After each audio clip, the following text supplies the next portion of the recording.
So, you've just learned about Heroclix and you're excited to jump into it and start playing. But there was one little problem. You may go to buy it and see terms thrown around like boosters, bricks, cases, miniatures games, and you have no idea what any of it means. Well, you come to the right place. I'm going to go over everything you need to know about purchasing Heroclix. So let's go ahead and start with boosters. Heroclix is traditionally sold in booster boxes. Inside these boosters, you'll find 5 characters who will have a variety of color tags on them. These color tags indicate a figure's rarity. White indicates common figures. This is where you'll find some basic characters or generic pieces like soldiers meant to fill out a team. Green indicates uncommon figures. This rarity will typically have figures with more unique powers. Silver rarity is rare. These figures really start to shine with some more advanced powers and abilities than you'll find on the lower rarity pieces. Gold tags mean that you found a super rare. Super rares usually have some fun and unique abilities on them that make them very special. The last standard tag is a bronze tag. In a set, bronze tags means that this character is a chase. These are traditionally the rarest pieces in the set. A lot of the time, the chases in a set are all themed around a certain idea. For instance, the Wonder Woman 80th Anniversary set features 2 chase themes, the Sinister Six and Different Lantern Corps. It's also common for chases to have a uniquely colored dial. For instance, Disney Plus chases have this lovely deep blue dial. The other thing to look out for in your pack is a character with a green ring around their base. These figures are called primes, and are different versions of characters that you might find within a set. Primes are usually less expensive to play than their non-prime counterparts, and they're usually loaded with special abilities. Because of this, you're only allowed to have 1 prime between your starting force and your sideline. Similarly, if you see a silver ring around your character, this shows that the character is unique. To be 100% honest, I probably should have talked about uniqueness in my normal tutorial, but I didn't, so here we are now. A figure being unique isn't a rarity thing, but instead it just means that you can only run 1 of this character on your team. So characters that are unique might have a weird or special ability that would be broken if you could play too many of them at once. Unlike primes, you can have any number of uniques on your team, as long as they're not all the exact same character. For instance, these are both the Watcher from the Disney Plus set, but the one on the left is the super rare Watcher from the set, number 44, and the one on the right is the common Watcher from the miniatures game, number 101. Even though both of these Watchers are unique and they're both the Watcher, they're not the same Watcher, and therefore I could run them together. But I don't know, let's say you had some crazy brick distribution and you wound up with 3 Watchers from the set. You couldn't run all 3 of them together because they're the same piece. The last color you might see is blue. If you see blue, go ahead and pull out the champagne because you just found yourself an Ultra Chase. Ultra Chases are found in select sets here and there. They're the rarest figure in the set by far. You might only find 1 Ultra Chase in every 100 booster packs. So when you buy a booster, you get 5 figures. Out of these figures, you'll typically get 2 to 3 commons, 1 to 2 uncommons, and 1 rare or better. Any number of these figures might be unique, and any one of them might be a prime. And if you're lucky enough to find a chase, you'll notice that that doesn't take up your rare slot and you'll still find a rare, but you'll never find a super rare or a prime. Some sets feature what's called a God Pack. These packs are effectively super packs, featuring 5 chase rarity pieces or their equivalents. For instance, Disney Plus is the first set in a while to have a God Pack. If you're lucky enough to pull one, you'll find 4 chases and a super rare prime. Boosters are grouped in packs of 10 called a brick. There are a few reasons why you might want to purchase a brick instead of loose 10 boosters. In a brick, you're usually guaranteed 7 rares, 3 super rares, and 1 prime or chase. Please note that this number varies heavily depending on the set, so always do your research before purchasing the brick. Buying a brick, you're guaranteeing that each of the higher rarity pieces won't be duplicates, so if you're looking to collect a set with few doubles, a brick might be the way to go. Bricks are sold to stores in packs of 2 called a case. A case is the largest form of Heroclix you can buy, giving you 2 bricks, 20 boosters, or 100 figures. Like a brick, this is a way to purchase figures if you love a certain set, and you want to ensure that you get approximately 14 different rares, 6 super rares, and 1 to 2 primes or chases with minimal duplicates. Once again, always look up set distribution before buying a set. When you buy a brick of Heroclix, it might also include something called a legacy card. Legacy cards are high-quality cards for an old character.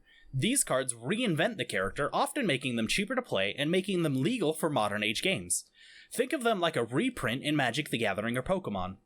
While legacy cards may not be a big deal to a new player, they're pretty exciting to veteran players who still have access to a lot of the older pieces and would love to play them again. Recently, sets have also started a release with a miniatures game. These are introductory Heroclix experiences that include 10 beginner-focused characters and just about everything you need to start playing. They also include a special set of scenario cards that allow you to play a campaign using the characters you have access to. It also includes 2 printed copies of the PAC and some really nice cardboard map tiles. Unfortunately though, miniatures games range on the pricier side at about $50 to $60, but they're probably the best way to get into the game if you've never played before and you have a new group. For experienced players though, miniatures games usually don't have a lot to offer for their price, and there are a few sites that sell individual pieces of them if you only want a single bit. This is a good time for me to say that multiple Heroclix products might have the same character with the same sculpt, but they're not the same piece. The 10 characters you'll find in the miniatures game are not the same as their set counterparts. You might also come across what's called a Fast Forces pack. Fast Forces packs offer a great way to get a hold of some characters themed around a set. Once again, I just want to note that the pieces in the Fast Forces differ from the ones you'll find in the main set. With Fast Forces, for about $15 to $20, you can get a variety of characters you already know, so there's no randomness. Fast Forces offer a great way for new players to jump into the game if they're already with a somewhat experienced group of players, because you can buy this pack off the shelf and immediately sit down and start playing with it. Plus, usually, you can fill the entire contents of the Fast Forces pack as a 300-point team. But these don't offer any kind of tokens and usually don't come with a map, so they're not intended for new players who don't have a group that can supplement those materials. From there, you might find small individual character boosters. These are called gravity feed displays, and are usually reserved for smaller sets. Gravity feeds aren't as common as they used to be anymore, but they still appear periodically. For $4 to $5, you can get a single character. These characters still share some rarities of the figures in the larger packs, however the distribution of rares and above can vary greatly depending on the set. While it hasn't happened in a while, if a gravity feed releases alongside a set with the same name, just like everything else, the figures in the gravity feed will not be the same as the figures in the main set. Similar to gravity feeds, you might also find deep cut pieces. These are singular unique figures that are unpainted, so you can paint them yourself. They also come in a clear plastic container, so you always know who you're buying. You might also see play-at-home kits. This was a way for WizKids to give back to the community during the pandemic when it was hard to go play in tournaments. For $10 to $20, you can get one limited edition figure and map. This should go without saying, but this isn't the same piece as the one in the main set. Recently, these play-at-home kits have gone from having a cheap shipping box to having a proper product box, but the content remains the same. WizKids also sells Dice and Token packs. This is a $10 to $15 pack that contains 5 action tokens and a pair of dice that feature art and bystander tokens from the representative set. This is a way to bring a little bit more bling into your Heroclix game if that's something you're looking for. So now let's talk about different sets. There are tons of Heroclix sets that have released over the years. How can you tell which ones you should get? Well, right now I would say that's a pretty easy decision. With the sheer scale of the rules changes present in the 2021 rulebook, I wouldn't recommend anything that was released before that rulebook was made. So this means you should stick to everything released after the Wonder Woman 80th anniversary set. This includes Wonder Woman, X-Men Rise and Fall, the Eternals movie, Avengers Empire, War of the Realms, Disney Plus, and this August we'll see X of Swords. These are all what I'd call safe sets, where you know you're getting pieces that were designed with the new rules in mind. But these recommendations will change in the future. Heroclix features something called set rotations, splitting Heroclix up into 3 separate categories: Modern Age, Silver Age, and Golden Age. Modern Age includes everything that's tournament legal, going back to the Fantastic Four set of 2020. Golden Age is anything ever made for Heroclix, dating back to the original sets. While Golden Age pieces aren't tournament legal in official WizKids tournaments, your local group might frequently play Golden Age tournaments or games anyway. Heroclix also features the third term of Silver Age. This format is like an expanded version of Modern Age, including every piece that includes the black bordered card and have their dials printed on the back. This includes everything made once Superior Foes of Spider-Man released in 2016. Silver Age was intended for players who want to use more of their pieces, but are intimidated by the sheer scale of Golden Age. Always talk with your playgroup to see what they're comfortable playing with. Some groups may be okay with you running resources and feats, but other groups might not want to. If you're sticking with my recommended 2021 set list, you don't have to worry about any of this nonsense for right now. Finally, Heroclix has been known to make some non-comic book focused sets in the past. We've seen TMNT, Lord of the Rings, Assassin's Creed, and even Yu-Gi-Oh! Make their way into Clixed forms. For the most part, these all play as normal figures and can be integrated into everyday Heroclix games. However, some sets are branches of Heroclix that don't follow the exact rules of the main sets. This includes pieces like the Halo set, which were technically part of the Action Clix line. This set featured extra rules like grenades that you wouldn't find in a normal Heroclix rulebook. And somewhere in between realities, you'll find the WWE set. WizKids says that these WWE pieces are 100% modern legal and can be easily combined with other Heroclix, but I've never really seen the ability to mix and match them fully utilized. Part of the problem is that the WWE figures feature new powers and abilities not found within the base game of Heroclix.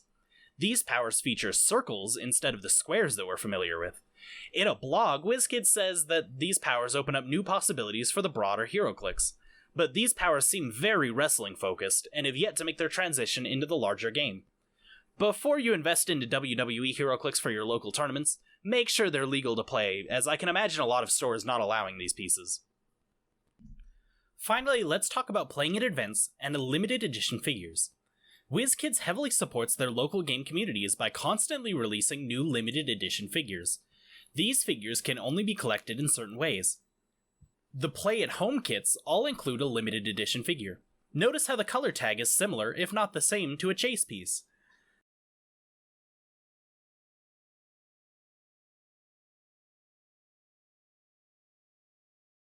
But you can also get a lot of these LE figures by playing in local tournaments. You can find these tournaments by calling your local game store, or checking the WizKids info network to see if there's any events happening near you. I'll leave a link for that below. If your LGS isn't hosting a Heroclix event, let them know that you're interested. If enough people in your community show interest, I'm sure they'll work something out.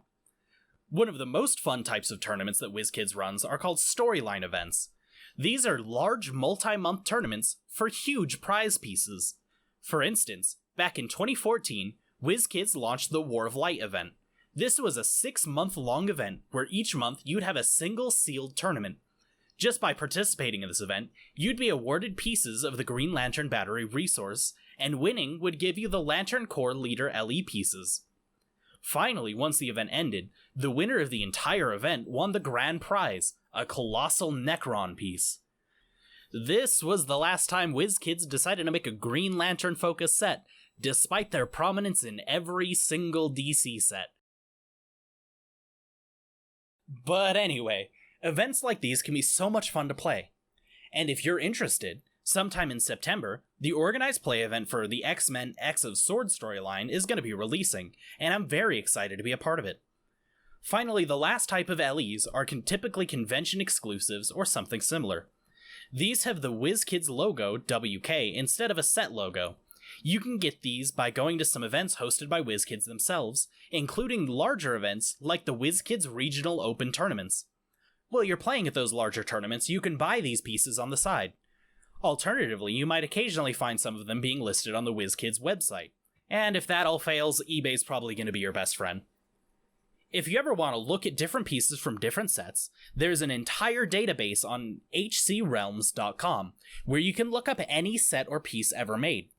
HC Realms also offers a convenient inventory system where you can keep track of your entire collection, view your want list for trades, and even trade with other players. It also has a thriving community forum where you can go to ask any question you might have a general discussion, and even get creative and show off your custom dials. Once you're ready to buy some figures, I would always recommend buying from your local game store. They're a local shop who will absolutely appreciate your business, and in return, they're where you'll play most of your tournaments. But if you don't have any local game stores, your best bet for buying new sets is either on Cool Stuff Inc. or Troll and Toad.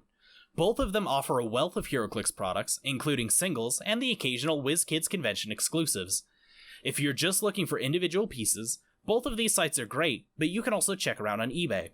I wouldn't recommend buying new products like boosters or bricks from eBay unless it's a reputable seller, as repacking does occur in Heroclix, like any other collectible game. And there you go, you're now entirely ready to purchase some of your first Heroclix.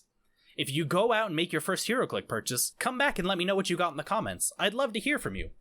Other than that, thank you for watching. If you liked the video, feel free to subscribe, because I plan on posting more content like this in the future. But until then, I'll see you guys next time.